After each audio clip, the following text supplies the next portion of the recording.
में बीपीएससी की पहली क्लास रहेगी करंट अफेयर्स की। ठीक है, ये जो करंट अफेयर्स है अंक 10 है, वॉल्यूम 10 है, परफेक्शन आईएएस का। हम मान के चल रहे हैं 71वीं बीपीएससी की तैयारी आपकी सितंबर माह में होगी, इसलिए हम लोग अगस्त सितंबर से लेके 2024 के 2025 के अगस्त सितंबर तक का करंट अफेयर्स का साल भर का हम लोग क्राइटेरिया बना रहे हैं। ठीक है, अगर एग्जाम एग्जाम एक्सटेंड होता है, मतलब सितंबर से आगे, तो हम लोग फिर देखते रहेंगे। ठीक है, आज हम लोग पढ़ने वाले बिहार विशेष वॉल्यूम 10 में।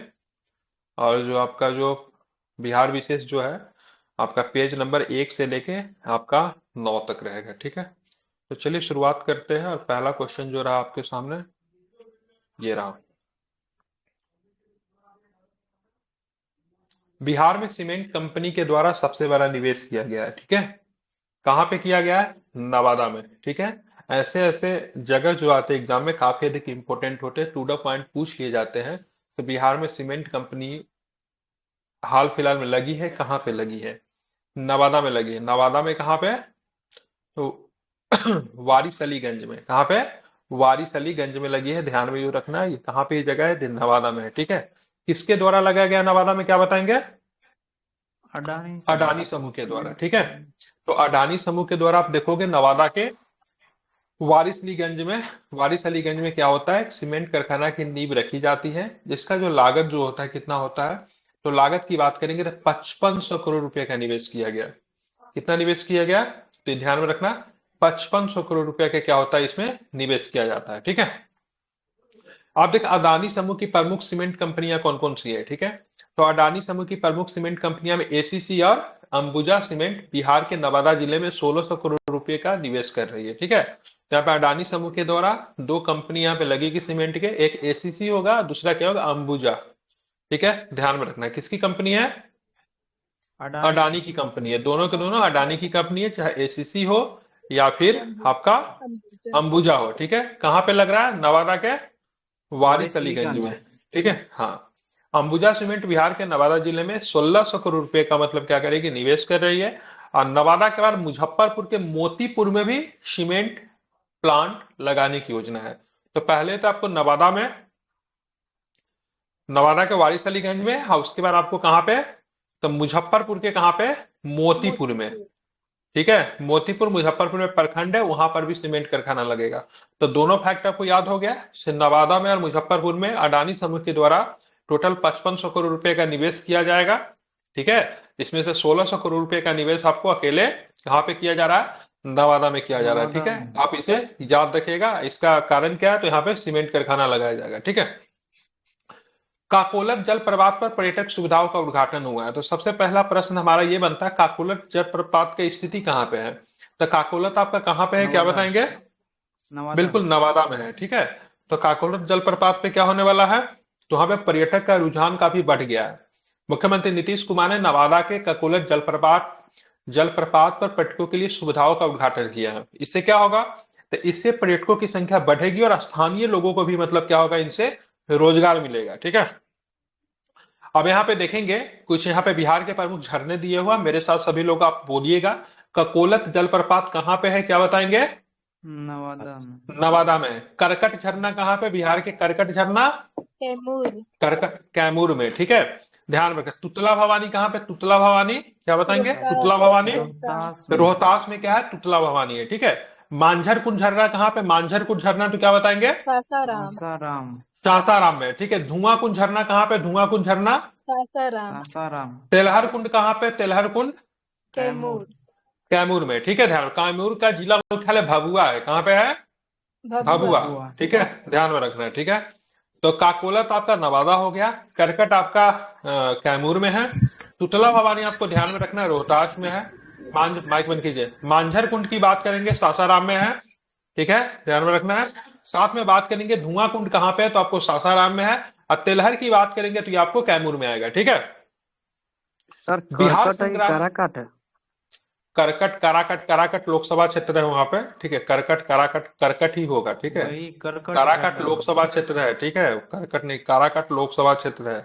तो जगह का नाम ही, झरना का नाम आई थिंक करकट ही है, एक बार आप चेक कर लेना। ठीक है, बिहार संग्राम को अभी काराकट लोकसभा क्षेत्र काफी चर्चा में ही था।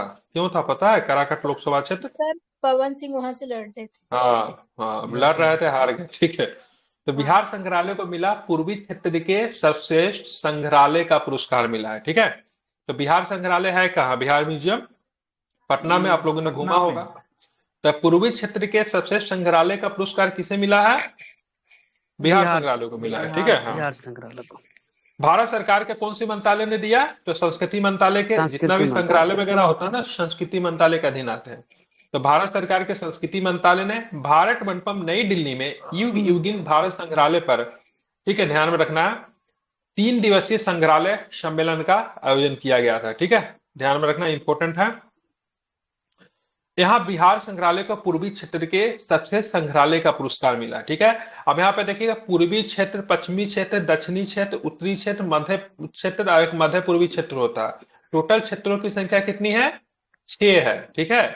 और ये सारे क्षेत्र जो होते हैं, इनके जो प्रधान जो होते हैं, ध्यान में रखें, गृह मंत्री होते हैं, ठीक है, ध्यान रखना है, ठीक है। ये सारे क्षेत्र जो होता है, बिहार का जो पूर्वी क्षेत्र है, इसका मुख्यालय आपको पटना में मिलेगा। इसमें आपको कलकत्ता, बंगाल भी शामिल है, और भी कुछ कुछ राज्यों को मिला के एक आपका क्षेत्र बनाया जाता है, ठीक है।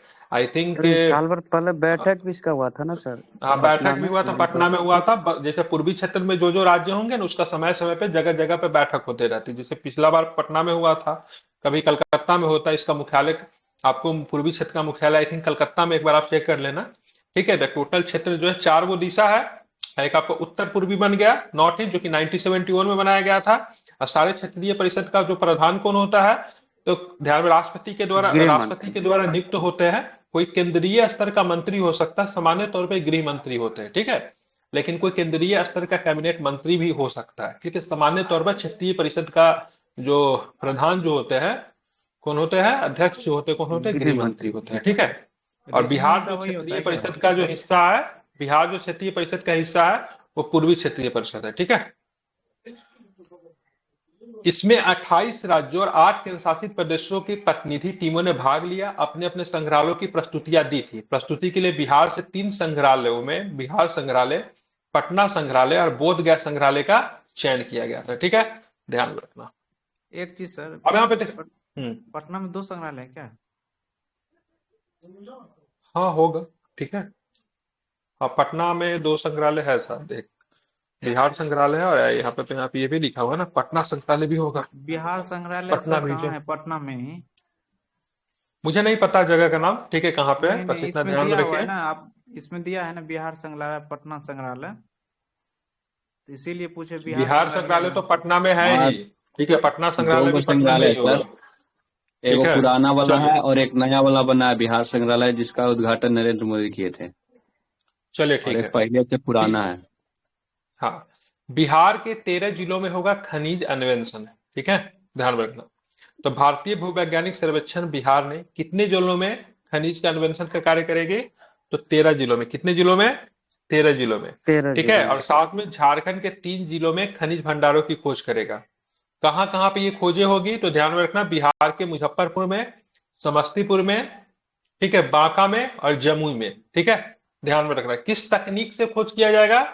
तो जीएसआई, जीएसआई ने, ठीक है। जीएसआई मतलब क्या होता है? जीएसआई का ज्योग्राफिकल सर्वे, हाँ बिल्कुल, ठीक है। तो जीएसआई ने संबंधित जिलों में लखीसराय, मुंगेर, भागलपुर, खगड़िया, औरंगाबाद, गया, रोहतास, नालंदा और नवादा को पत्र भेजा है।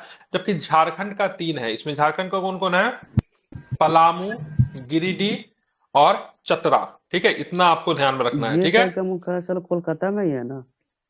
हाँ बिल्कुल, कलकत्ता में उसका मुख्यालय है, और इसकी स्थापना जो हुई थी 1851 में हुई थी। इनको क्या बोलते हैं? भारतीय भूवैज्ञानिक सर्वेक्षण कहते हैं। इसकी स्थापना 1851 में हुई थी, ध्यान में रखना है। 130 दिनों का सर्वेक्षण कार्य किया जाएगा। बिहार के कितने जिलों में यह सर्वेक्षण होगा खनिज से संबंधित? तो ध्यान में रखना, बिहार के 13 जिलों में, और झारखंड के कितने जिले? 3 जिले, ठीक है, बिल्कुल ध्यान में रखना। बिहार के 3 जिलों में खुलेंगे ईएसआईजी अस्पताल, ठीक है। कर्मचारी राज्य बीमा निगम देश भर में 105 अस्पताल खोलने की दिशा में काम कर रहा है। उसी क्रम में बिहार के कितने जिले में खुलेंगे? तो बिहार के 3 जिले में। कितने जिले में खुलेंगे? तो बिहार के 3 जिला। बिहार के 3 जिला कौन कौन होगा? तो बेगूसराय, भागलपुर और मुजफ्फरपुर। इसमें क्या खोले जाएंगे? ईएसआईसी अस्पताल खोले जाएंगे, ठीक है। ये किन के लिए खोला जाता है? तो राज्य कर्मचारी जो होते हैं बीमा से संबंधित जो होते हैं, राज्य कर्मचारी बीमा निगम जो होते हैं, उनके द्वारा अस्पताल, मतलब उस संस्था के द्वारा अस्पताल खोली जा रही है। ठीक है, अस्पताल क्या काम करेगी? तो अस्पताल वैसे औद्योगिक क्षेत्रों में खोले जा रहे हैं जहां अभी तक सरकार की कोई चिकित्सा सेवा उपलब्ध नहीं थी। इस निर्णय से छोटे औद्योगिक क्षेत्रों के कर्मचारियों को ईएसआईसी द्वारा संचालित अस्पतालों में चिकित्सा, प्रसूति, वृद्धावस्था चिकित्सा, देखभाल और अन्य सुविधाएं भी मतलब क्या होगी? तो प्राप्त होगी। ठीक है, तो बिहार के 3 जिलों में खुलेंगे ईएसआई अस्पताल, ध्यान में आपको रखने की आवश्यकता है, इसे आप याद रखेंगे। अब यहाँ पे देखें बिहार पृथ्वी दिवस, ये इंपॉर्टेंट हो सकता है। ठीक है, तो सबसे पहले बताइए पृथ्वी दिवस मनाते कब हैं? 22 अप्रैल को। ठीक है, तो ध्यान में रखना है। तो पृथ्वी दिवस की बात करेंगे, ध्यान में 22 अप्रैल को मनाते हैं, ध्यान में रखना है, इंपॉर्टेंट है। लेकिन ये बिहार भी जो है अपना पृथ्वी दिवस मनाने की दिशा में कार्यरत है। ठीक है, ये कब मनाया जाएगा बिहार में? 9 मनाया गया तो 9 अगस्त को। ठीक है, वैसे 22 अप्रैल को जो पृथ्वी दिवस मनाया जाता है वो अंतर्राष्ट्रीय पृथ्वी दिवस है। 24 अप्रैल को क्या मनाते हैं? पंचायती राज दिवस। पंचायती राज दिवस। पंचायती राज दिवस की बात करेंगे, 24 अप्रैल को मनाते हैं। 24 अप्रैल को केशवानंद भारती केस का फैसला भी आया था जिसमें बेसिक एक्सपेंडिचर का ध्यान रखा जाता है। ठीक है, हाँ, वो भी 24 अप्रैल इंपोर्टेंट तारीख है। ठीक है, तो बिहार में पृथ्वी दिवस कब मनाएंगे, क्या बताएंगे? 9 अगस्त को। ठीक है, सीएम नीतीश कुमार ने 9 अगस्त 2021 को बिहार पृथ्वी दिवस की अवधारणा शुरू की है। ठीक है, ध्यान में रखना है। ठीक है, 9 अगस्त को आपका भारत छोड़ो आंदोलन भी शुरुआत हुआ था, कहीं कहीं पे 8 अगस्त भी दिया रहता है। ठीक है, 1942। विश्व विश्व पृथ्वी दिवस कब मनाते हैं? 22 अप्रैल को मनाया जाता है। ठीक है, ध्यान में रखना। और यहाँ पे देखिए बिहार के 86% स्कूलों में प्राथमिक चिकित्सा सुविधाओं का अभाव है। इसको बोलते हैं फर्स्ट एड, जो बोलते हैं वो 86% स्कूलों में नहीं है। ठीक है, प्राथमिक शिक्षा बहुत बेसिक चीज होता है, सबके घर में भी होता है। फर्स्ट एड वाला बॉक्स होता है, थोड़ा सा हाथ कट जाए, चोट लग जाए, ठीक है, हॉस्पिटल बाद में ले जाओगे, दूरी पे होता है ना, व्यवस्था घर में होनी चाहिए, स्कूलों में भी होनी चाहिए। तो बिहार के 86% स्कूलों में है ही नहीं। हाल ही में जारी स्कूल शिक्षा साक्षरता विभाग के रिपोर्ट के अनुसार राज्य के 93,165 स्कूलों में से 86% स्कूल, जो कि लगभग 80,264 स्कूलों में मामूली प्राथमिक चिकित्सा सुविधा भी नहीं है। यह सुविधा केवल 14% मतलब 12,901 स्कूलों में उपलब्ध है। राज्य के कुल 93,165 स्कूलों में से 44%, 41,376 स्कूलों में किताबें के साथ साथ पुस्तकालय भी उपलब्ध नहीं है। ठीक है, तो ये बहुत बड़ा लूप होल्स है बिहार के शिक्षा व्यवस्था में, जो कि सरकार को इस दिशा में कार्य करने की आवश्यकता है।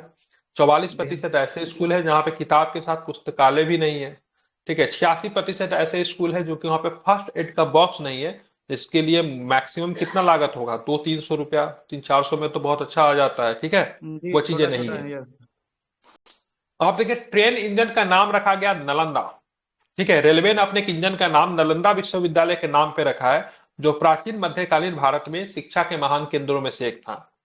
तो रेलवे ने, ठीक है, बिहार के किस जिला पे या फिर बिहार के किस विश्वविद्यालय के नाम पे अपना एक इंजन का नाम रखा है? ऐसे प्रश्न बन सकते हैं, तो क्या बताओगे? नालंदा विश्वविद्यालय। बिल्कुल, तो नालंदा विश्वविद्यालय, इसको आपको ध्यान में रखना है, इंपॉर्टेंट है, भूलेंगे नहीं। ठीक है, तो नालंदा विश्वविद्यालय ये आपको भूलना नहीं है। ठीक है,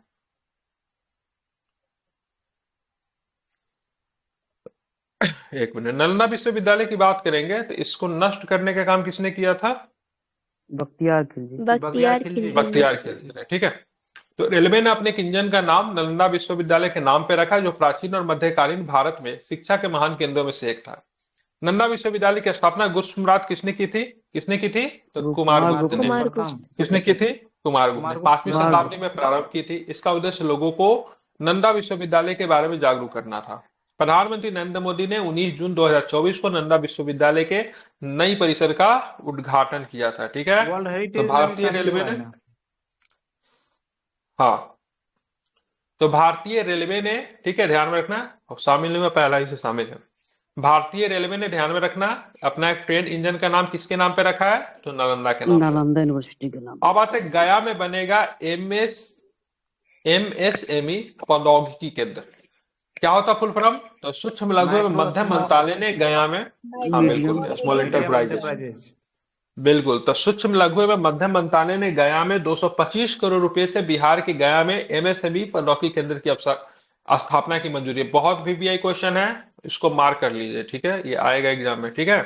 तो बिहार में एमएसएमई पौधोगी केंद्र कहाँ पे स्थापित किया जा रहा है? कहाँ पे? गया में। गया में। तो गया में, ठीक है। गया में। इससे लघु एवं मध्यम उद्योगों को बढ़ावा मिलेगा। वर्तमान में केंद्रीय सूक्ष्म एवं लघु मध्यम मंत्री कौन है? तो श्री 108 श्री जीतन मांझी। जीतन राम मांझी जी। जीतन मांझी। काम कुछ नहीं कर रहा है। ठीक है, आप काम कुछ कर नहीं रहा उससे हमको मतलब नहीं है। पढ़ाई के कॉन्सेप्ट से जरूरी है। तो ये मंत्री है, इसको ध्यान में रखिए। इस बार भी मंत्री से प्रश्न पूछे हुआ था। बिहार में पहली साइबर फोरेंसिक लैब स्थापित की गई है। कहां पे की गई है? तो पटना और राजगीर में। ये भी इंपॉर्टेंट क्वेश्चन हो सकता है। तो साइबर फोरेंसिक लैब जो है बिहार में कहां पे स्थापित की जा रही है? तो ध्यान में रखना, पटना में और साथ में कहां पे? राजगीर में, ठीक है। पटना और ये राजगीर में। साइबर सैंपल परीक्षण प्रयोगशाला स्थापित की जाएगी। बिहार 13.66 करोड़ साइबर अपराधियों के वैज्ञानिक जांच के लिए पहला साइबर फोरेंसिक लैब खुलने जा रहा है। अगले 14 महीने में दोनों साइबर फोरेंसिक प्रयोगशाला स्थापित हो जाएगी। बिहार की पहली मान्यता प्राप्त साइबर लैब स्थापित करने के लिए राष्ट्रीय फोरेंसिक विज्ञान विश्वविद्यालय कहां पे है? गांधीनगर को सलाहकार नियुक्त किया है। यह संस्थान न केवल प्रयोगशालों के 5 वर्षों तक सहायता प्रदान करेगा, बल्कि इसके अलावा 12 वैज्ञानिक अधिकारी और साइबर विशेषज्ञ भी उपलब्ध कराएगा। ठीक है, फिर से रिपीट कर रहा हूं, सुनिएगा। बिहार में पहली बार साइबर फोरेंसिक लैब स्थापित किया जा रहा है। कहां पे यह स्थापित होगा ये लैब? तो क्या बताएंगे? पटना और राजगीर में। पटना और राजगीर। राजगीर में। पटना और राजगीर में, ठीक है। और इसके लिए सहायता कौन कर रही है? तो ध्यान में रखना है, राष्ट्रीय फोरेंसिक विज्ञान विश्वविद्यालय, ठीक है। मतलब यहाँ पे सहायता कौन करेगी? राष्ट्रीय फोरेंसिक विज्ञान विश्वविद्यालय गांधीनगर को इसका सलाहकार नियुक्त किया गया है, ठीक है। यह संस्था न केवल प्रयोगशालों को 5 वर्षों तक सहायता प्रदान करेगा, बल्कि इसके अलावा 12 वैज्ञानिकों, अधिकारी और साइबर विशेषज्ञ भी उपलब्ध कराएगा। मतलब 5 वर्षों तक सपोर्ट मिलने जा रहा है, ठीक है। तो ये जगह का नाम इंपॉर्टेंट है, पटना राजगीर, याद रखिएगा। बिहार में खाद्य प्रसंस्करण इकाई स्थापित है, जिसको बोलते हैं फूड प्रोसेसिंग यूनिट। कहां पे? तो बिहार में मिथिला मखाना। कहां का मिथिला मखाना? यही मिथिला क्षेत्र का पूछा था ना इस बार, दरभंगा मधुबनी। ठीक है। भागलपुरी का जर्दालू आम। गया का क्या? गया के क्या फेमस है? अभी का मौसम भी है ना। गया का तिलकुट। तो गया के तिलकुट पे जीआई टैग नहीं मिला अभी तक, ठीक है। मगही पान। गया के तिलकुट को जीआई टैग नहीं दिया गया है। गया के मगही पान को जीआई टैग मिला है ना, जी। ठीक है। मुजफ्फरपुर के शाही लीची। सिलाव खाजा। कहाँ का सिलाव खाजा? ये नालंदा का है सर। नालंदा का सिलाव खाजा, इसको भी जीआई टैग मिल गया है, ठीक है। मरचा चावल कहाँ का है? चंपारण का। चंपारण का। इनकी प्रोसेसिंग यूनिट खोली जाएगी, ठीक है। राज्य सरकार का उद्देश्य बिहार को खाद्य प्रसंस्करण के क्षेत्र में सर्वाधिक पसंदीदा निवेश स्थल बनाना है, ठीक है। बिहार में खाद्य प्रसंस्करण से संबंधित नीति और योजनाएं क्या है? तो यहाँ पे बिहार कृषि निवेशन प्रोत्साहन नीति ऑलरेडी है, PMKSY है, तो PMFME है, ठीक है। ये कुछ नीति है केंद्र सरकार और बिहार सरकार के द्वारा, इसको आपको ध्यान में रखना है, ठीक है। तो ये सारी चीजें, इनको जीआई टैग मिल चुका है। नालंदा का सिलाव खाजा को, मुजफ्फरपुर के शाही लीची को, गया के मगही पान को, चंपारण के मिर्जा चावल को, भागलपुर के जर्दालू आम के, ठीक है। सिक्की घास को भी जीआई टैग मिले हुआ है बिहार में, ठीक है। मिथिला पेंटिंग को जीआई टैग मिले हुआ है, सुजनी कढ़ाई को जीआई टैग मिले हुआ है।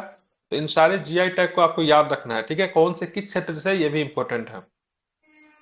गया के तिलकुट को जीआई टैग की मांग की जा रही है, मिला नहीं है, ठीक है। रूनी सैदपुर सीतामढ़ी में पड़ता है, वहां का बालूशाही के लिए जीआई टैग की मांग की जा रही है, अभी मिला नहीं है, ठीक है। इन फ्यूचर मिल सकता है। मुजफ्फरपुर में बनेगा मेगा फूड पार्क। कहां पे बनेगा? मुजफ्फरपुर में बनेगा। अब मुजफ्फरपुर के कहां पे? मोतीपुर में। मोतीपुर में। अभी हम मोतीपुर से एक क्वेश्चन और भी दिए थे। मोतीपुर से कौन सा क्वेश्चन था जहां पे स्थापित होने वाला है? Ethanol plant. सीमेंट कारखाना, ठीक है। इथेनॉल वाला भी यहीं पे है, ठीक है। सीमेंट कारखाना भी स्थापित होगी अडानी ग्रुप के द्वारा। एसीसी और कौन सा सीमेंट था? अंबुजा सीमेंट, ठीक है। और यहाँ पे और क्या लगने जा रहा है? तो यहाँ पे मेगा फूड पार्क लगने जा रहा है। कहाँ पे? मुजफ्फरपुर के मोतीपुर प्रखंड में। कितने रुपए के लागत से? 1500 करोड़ रुपए के निवेश से कम 60 इकाइयां स्थापित होगी। इससे क्या होगा? तो मुजफ्फरपुर में, हाँ, इससे 25,000 लोगों को नौकरियां रोजगार मिलेगा। 5,000 मीट्रिक टन क्षमता वाले 2 शुष्क गोदाम तथा इतनी ही क्षमता की एक प्याज कोल्ड स्टोरेज और एक आलू कोल्ड स्टोरेज भी बनाया जाएगा। यहाँ 4,000 मीट्रिक टन का हिमीकृत भंडारण होगा। हिमीकृत मतलब कोल्ड स्टोरेज। यहाँ 80 मीट्रिक टन का केला पकाने का कक्ष और खाद्य परीक्षण प्रयोगशाला बनाया जाएगा। इतनी चीजें याद नहीं रखना है। मुजफ्फरपुर में बनेगा मेगा फूड पार्क। अगर प्रखंड का नाम पूछेगा, जगह का नाम पूछेगा तो क्या बताएंगे? मोतीपुर। क्या बताएंगे? मोतीपुर। मोतीपुर। बिहटा, बिहटा पड़ता पटना में। बिहटा में ई रेडिएशन केंद्र स्थापित किया जाएगा। बिहार में ई रेडिमेशन और एक्सपोर्ट पैक हाउस का लोकार्पण किया गया है। ई विकिरण के बाद मसाले, हर्बल उत्पाद, ठंडा मांस, मछली जैसे जल्दी खराब होने वाले खाद्य पदार्थों को शेल्फ लाइफ न केवल बढ़ जाती है बल्कि गुणवत्ता भी बनी रहती है। मतलब इन चीजों को अगर कई जगह लंबे लंबे समय के लिए दूरी के हिसाब से अगर अधिक की दूर अगर आपको भेजना है तो उनको ई विकिरण किया जाता है, ई रेडिएशन किया जाता है। ठीक है, इसमें ठंडा मांस हो गया, मछली हो गया जो कि जल्दी खराब हो जाते हैं, उनको भी मतलब अधिक समय तक रखा जाएगा और उनकी गुणवत्ता जो होती है, उनकी क्वालिटी जो होती है वो भी खराब नहीं होता है। तो इसके लिए केंद्र कहाँ पर स्थापित किया जा रहा है? बिहार में। क्या बताएंगे? बिहार बिहटा में। कहाँ पे स्थापित किया जा रहा है? तो बिहार के बिहटा में। ठीक है।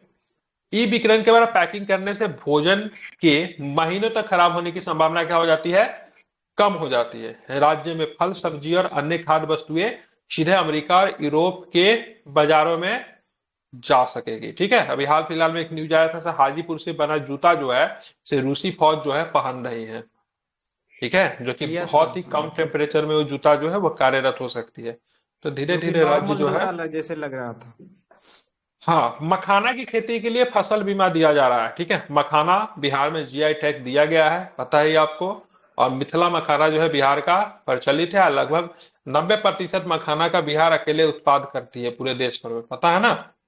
Yes sir. तो बिहार सरकार अन्य फसलों की तरह मखाना की खेती के लिए भी फसल बीमा उपलब्ध कराएगी। पिछड़ा एवं अति पिछड़ा वर्ग कल्याण मंत्री हरि सहनी ने ज्ञान भवन में सरकार को आयोजित 2 दिवसीय मखाना महोत्सव के समापन समारोह की घोषणा की। 2 दिवसीय कार्यक्रम के समापन पर तकनीकी सत्र के साथ साथ मखाना क्विज प्रतियोगिता का आयोजन किया गया। इस प्रतियोगिता में मधुबनी के आशुतोष ठाकुर को मतलब क्या मिला? तो प्रथम पुरस्कार मिला। ठीक है, तो राज्य सरकार करने क्या जा रही है? मखाना की खेती के लिए भी मतलब क्या करेगी? तो फसल बीमा उपलब्ध करवाएगी। ठीक है, अब आते देखेंगे बिहार क्या चीज के उत्पाद में प्रथम है। ठीक है, तो बिहार जो मखाना के उत्पाद में देश भर में प्रथम है। लगभग देश का 90% मखाना के उत्पाद बिहार जो है अकेले करता है। लीची के उत्पादन में बात करेंगे तो बिहार पहले नंबर पे है। बिहार में मुजफ्फरपुर जो है लीची, वहां की कौन सी लीची? तो शाही लीची। ठीक है, इसको जीआई टैग में मिला है। ठीक है, अब मुजफ्फरपुर में देखेंगे तो वहां पे लीची अनुसंधान केंद्र भी है। तो कहाँ पे? जगह का नाम याद कर लो, रोहुआ में है। ठीक है, हाँ, मुसहरी ब्लॉक रोहुआ में। यहाँ पे जाओगे तब पे लीची अनुसंधान केंद्र है जो कि केंद्र सरकार की एक संस्था है जहाँ पे लीची के ऊपर क्या किया जाता है? अनुसंधान किया जाता है। ठीक है, आम के उत्पादन में बिहार का स्थान क्या है? तो थर्ड है। भिंडी के उत्पादन में चौथा है। गन्ना के उत्पादन में बात करेंगे छठा है। ठीक है, और साथ में कुल सब्जियां में अगर बात करेंगे तो बिहार का स्थान चौथा नंबर पे है। ठीक है, अब बात करते हैं बिहार ने अपना इथेनॉल नीति लेकर भी आ चुकी है। तो बिहार में इथेनॉल भंडारण क्षमता की कमी है।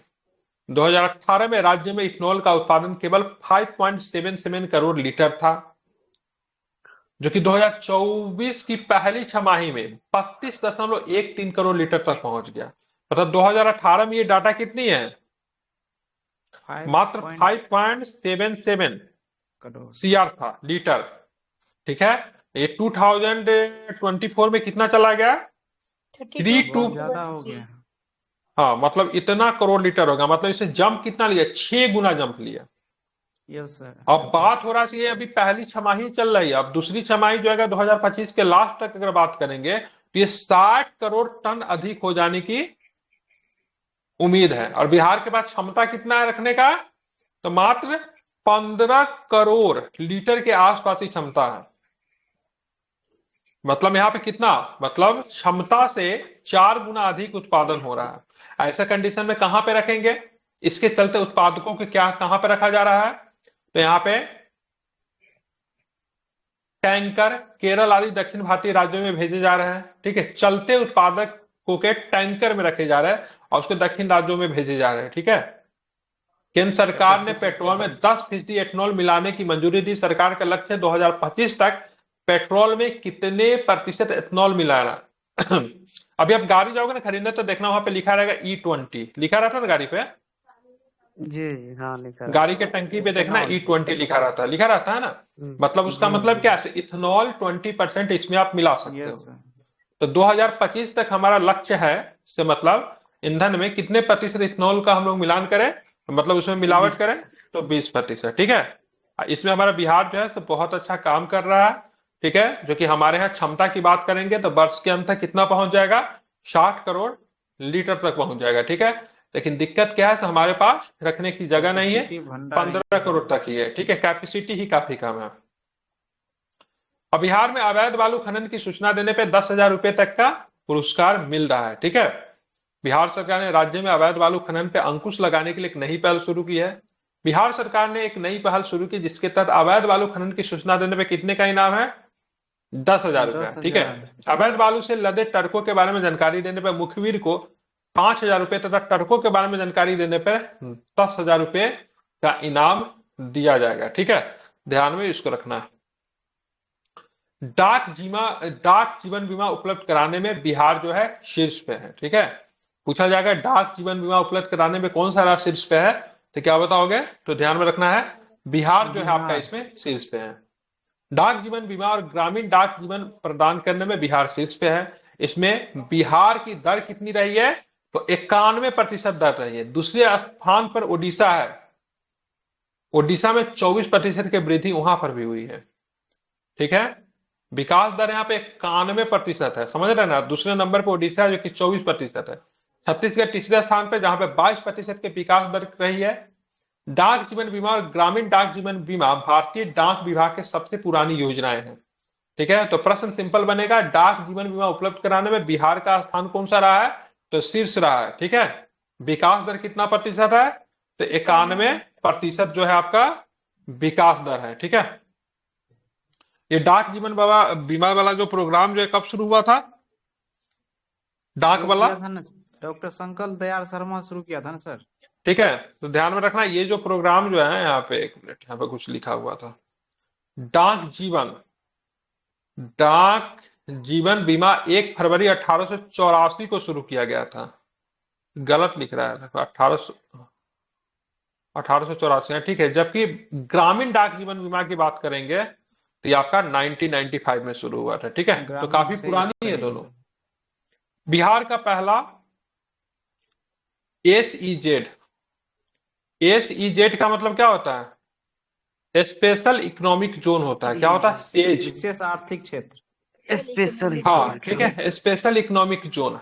तो बिहार में विशेष आर्थिक क्षेत्र SEZ की बात करेंगे, काम करना शुरू हो गया। बिहार के भी कुछ क्षेत्रों को स्पेशल इकोनॉमिक जोन में रखा जाएगा। इससे क्या होता है, वो क्षेत्र जो होता है, ठीक है, क्या होता है, व्यापार के लिए काफी अधिक महत्वपूर्ण हो जाता है। वहां पे खूब अच्छे उद्योग लगते हैं। ठीक है, क्योंकि वहां पे दिक्कतें नहीं होती है। ठीक है, तो भारत सरकार ने नवानगर, बक्सर और कुमारबाग पश्चिम चंपारण में बहुक्षेत्रीय विशेष आर्थिक क्षेत्र स्थापित करने को मंजूरी दी है। कहां कहां पे, बक्सर में और पश्चिमी चंपारण में। जगह का नाम याद रहेगा, तो बक्सर में नवानगर और पश्चिमी चंपारण में कुमारबाग।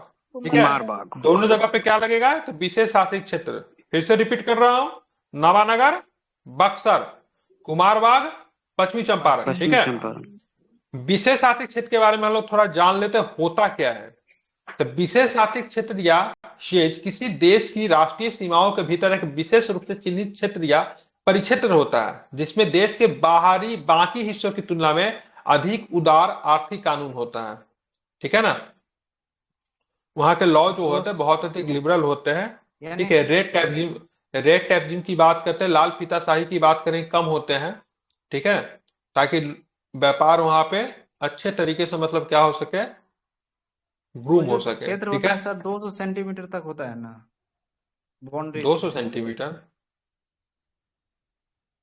200 सेंटीमीटर समझते हैं कितना होता है, आपके हाथ से भी छोटा होगा। नहीं 200 सेंटीमीटर नहीं, कुछ 200 किलोमीटर आप बता रहे हो, आप समुद्र में आप चले गए, वो समुद्र में वही होता है 200 सर, किलोमीटर तो नहीं। सीमा के भीतर ओ।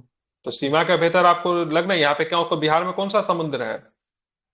देश में लैंड के ऊपर भी स्पेशल इकोनॉमिक जोन होता है, वो जो होता है उसे किसी कंट्री का होता है, मतलब उतने किलोमीटर के अंदर में समुद्र में किसी भी प्रकार की आर्थिक गतिविधि पे, ठीक है, ध्यान दिया जा सकता है। आर्थिक गतिविधि समुद्र में क्या हो सकता है? कोई मिनरल्स मिल गया, ठीक है, मछली पकड़ सकते हैं, बहुत सारी चीज होता है ना। तो समुद्र जो होता है बाउंड्री, मालूम ये बाउंड्री है, ठीक है, यहाँ पर कोई देश है और इधर भी कोई देश है, तो समुद्र के बीच में भी सीमा होता है। दो तरह का सीमा होता है, एक होता है स्पेशल इकोनॉमिक जोन होता है, मतलब वो देश यहां तक अपने आर्थिक गतिविधि को ध्यान दे सकता है। बीच में क्या होता है? इंटरनेशनल बाउंड्री होता है, जो किसी का नहीं होता है, ठीक है। अब फिर यहां से क्या होता है? दूसरे देश का शुरू होता है, तो बीच में कुछ ऐसा क्षेत्र होता है, मतलब इंटरनेशनल बाउंड्री होता है जो कि किसी भी देश का नहीं है, और उससे पहले वाला इलाका जो होता है उस देश का स्पेशल इकोनॉमिक जोन होता है, जहां पे अपने विभिन्न प्रकार की आर्थिक गतिविधियों को ध्यान दे सकता है वो। समुद्र में जी मिनरल्स मिल गया, मछली पकड़ सकता है, जो हो सकता है वो कर सकता है, क्योंकि उसकी एक तरह से देखेंगे तो उनकी वाटर बाउंड्री है, ठीक है। वाटर बाउंड्री ये लिमिटेशन। जमीन की बारे में बात हो रही है, ये कॉन्सेप्ट जो है चीन का दिया हुआ कॉन्सेप्ट है। भारत में 2004 में ये कॉन्सेप्ट स्थापित हुआ था, सेज को इसको लेकर आया था अटल बिहारी वाजपेयी। विशेष आर्थिक क्षेत्र के बारे में, विशेष आर्थिक क्षेत्र या शेज किसी देश की राष्ट्रीय सीमाओं के भीतर एक विशेष रूप से चिन्हित या परिक्षेत्र होता है, जिसमें देश के बाकी हिस्सों की तुलना में अधिक उदार आर्थिक कानून होते हैं। डैट मीन्स अगर किसी भी कोई बहुत बड़ा बिजनेसमैन, उनको कोई फैक्ट्री लगानी है, तो मान लो कि से वो फैक्ट्री बिहार के मुजफ्फरपुर में लगेगा, तो उसमें अगर 10 दिन अगर उसको लग रहा है, कागज की काम, बहुत सारा डॉक्यूमेंटेशन वगैरह का प्रोसेस बहुत सारा हो सकता है, वही अगर नवानगर अगर बक्सर में लगाएगा तो काम 5 दिनों में हो जाएगा, ठीक है, समझ रहे हैं ना। तो वहां पे थोड़ा नियम काफी आसान होते हैं व्यापारिक दृष्टि को देखकर। अब देखेंगे सबसे पहले सेज कहां पे आया, तो कंडला विशेष आर्थिक सेज, जिसको कासेज के नाम से जाना जाता है, ये पहला सेज था जिसकी स्थापना 1965 में हुई थी। और वास्तव में कासेज की बात करेंगे, के A for candela, S for special, E for economic, Z for zone, Asia की स्थापित होने वाला पहला सेज था, ठीक है। इसको आपको ध्यान में रखना है, इंपॉर्टेंट है, ठीक है। तो देश का पहला आर्थिक क्षेत्र, विशेष आर्थिक क्षेत्र कौन है? तो कांडला है, ठीक है। कांडला किस प्रकार का बंदरगाह का एग्जाम्पल है? ज्वारिये, ठीक है। चलिए, कांडला बंदरगाह है, ठीक है, उसका नाम शायद बदल गया है, दीनदयाल उपाध्याय जी के नाम पे शायद इसका नाम पड़ गया, एक बार चेक कर लेना। बिहार में वैकल्पिक बिजली उत्पादन में ऑस्ट्रेलिया मदद करेगा। बिहार को मदद कहां से मिलेगी? ऑस्ट्रेलिया से मिलेगी। किस लिए? तो वैकल्पिक बिजली उत्पादन में ऑस्ट्रेलिया ने बिहार में गैर परंपरागत बिजली उत्पादन के क्षेत्र में निवेश करने की इच्छा व्यक्त की है। केंद्र सरकार द्वारा हाल ही में कराए गए सर्वेक्षण में रिपोर्ट के अनुसार बिहार 16,000 मेगावाट गैर परंपरागत बिजली का उत्पादन किया जा सकता है। केंद्र सरकार ने 11,200 मेगावाट सौर ऊर्जा उत्पादन की संभावना भी जताई है। तो एक होता है परंपरागत बिजली, एक होता है गैर परंपरागत। तो परंपरागत में क्या होगा? वो बिजली जो कि हमको थर्मल पावर से मिलता है, जो कि कोयला के ऊपर होता है। एक होगा गैर परंपरागत, जो कि कहां से मिलेगा? सौर ऊर्जा से मिल सकता है, थर्मल एनर्जी से मिल सकता है, टाइडल एनर्जी से मिल सकता है, नहीं, इसको रखेंगे गैर परंपरागत, ठीक है, समझ गए। तो कहां पे ये होगा? कौन कौन सा देश मदद करेगा बिहार का? ऑस्ट्रेलिया। कौन मदद करेगा? तो ध्यान रखना, ऑस्ट्रेलिया हमारी मदद कर रही है। NIRF, ठीक है, क्या होता है NIRF? क्या होगा फुल फॉर्म इसका? NIRF का फुल फॉर्म आवाज आ रही कि नहीं आ रही है? हेलो, हाँ, इसका होता है नेशनल इंस्टीट्यूशनल, हाँ, रैंकिंग फ्रेमवर्क होता है, इसको आपको ध्यान में रखना है, ठीक है। तो शिक्षा मंत्री हमारे जो है धर्मेंद्र प्रधान साहब है, ठीक है। तो केंद्रीय शिक्षा मंत्री धर्मेंद्र प्रधान ने नई दिल्ली में राष्ट्रीय संस्थागत रैंकिंग फ्रेमवर्क जारी करती है 2024 की रिपोर्ट। इसमें IIT पटना को 34वीं रैंक मिली है, ठीक है। तो देश में जितना भी शिक्षण संस्थान है उसमें IIT पटना को कैमी रैंक मिली है? 34वीं रैंक मिली है, ठीक है। IIT पटना को किस श्रेणी में 34वीं रैंक मिली है? तो इंजीनियरिंग श्रेणी में मिली है। अगर ओ पिछले साल कौन सी रैंक थी इनको, तो पिछले साल 41वें स्थान पे था, लेकिन इंजीनियरिंग श्रेणी में इस बार इनको कौन सा रैंक मिला, 34 रैंक मिला। ओवरऑल श्रेणी में इनका रैंक कितना है, तो ओवरऑल श्रेणी में ये चले गए 73वां स्थान पे। ठीक है, ध्यान में रखना। तो पटना में तो आई बिहार में तो आईआईटी भी है, उसका एनआईटी भी है, तो एनआईटी को मिला 55वां स्थान। ठीक है, पिछले साल ये 56वें नंबर पे थे, ये आपको ध्यान में रखना है। ठीक है, अब हम एक दो तीन चीजें आपको बता देना चाहते हैं। ठीक है, बिहार में जो उच्चतर संस्थाएं कौन कौन है, तो सबसे पहले आपका आईआईटी, कहां पे है ये, पटना में। ठीक है, उसके बाद IIM, Indian institute of management, कहां पे है ये, अहमदाबाद, गया बिहार में में है। नहीं ठीक है, गया में। अब आते हैं NIFT, national institute of fashion technology, कहां पे है, भागलपुर में। भागलपुर। ठीक है, अब आता है एम्स, इंडियन इंस्टीट्यूट ऑफ, क्या होता है इसका, एम्स का एआईएमएस। ठीक है, ये पटना कहां में पे है। है, ऑल इंडिया पटना में है। इंस्टीट्यूट ठीक ऑफ है, मेडिकल साइंस। अब है IIIT, Indian institute of information technology. ठीक है, ये कहाँ है, ये भी पटना में। ठीक है, ये क्या है, ये संस्था जो है बिहार के उच्चतर संस्था है। ठीक है, समझ रहे हैं ना, ये सारी की सारी संस्थाएं केंद्र सरकार के द्वारा संचालित है। ठीक है, ध्यान में रखना है। एनआईटी आई थिंक बिहार सरकार चलाती, बिहार सरकार का होगी एनआईटी, नहीं एनआईटी नेशनल इंस्टीट्यूट है ना, ये भी केंद्र सरकारी होगा। ठीक है, समझ गए, बिहार का तो अपना इंजीनियरिंग के लिए होता ही है ना। तो ये चीजें आपको ध्यान में रखनी है, ये सबके सब उच्चतर संस्था है। प्रतिदिन कम से कम 20 क्वेश्चन को हम लोग करंट अफेयर्स में करेंगे। यहाँ पे ये भी दिया हुआ है, सॉरी अभी थोड़ा सा बचा हुआ है इसका। आईआईएम कहाँ पे, बोध गया का प्रबंधन श्रेणी में, प्रबंधन श्रेणी का मतलब क्या, मैनेजमेंट में कौन सा रैंक मिला, 33। चाणक्य राष्ट्रीय विधि विश्वविद्यालय के विधि श्रेणी में कौन सा रैंक मिला, 31वां। हाँ, लॉ का भी सबसे बड़ा इंस्टीट्यूट है यहाँ पे, जिसका नाम क्या है, चाणक्य राष्ट्रीय विधि विश्वविद्यालय। एम्स पटना को मेडिकल श्रेणी में कौन सा रैंक मिला, 26वां रैंक मिला। ठीक है, और ओवरऑल रैंकिंग में एम्स को कौन सा स्थान मिला, तो 99 स्थान मिला। तो इतनी सारी चीजें याद नहीं रखनी है। एम्स को सीधे 26वां स्थान मिला है।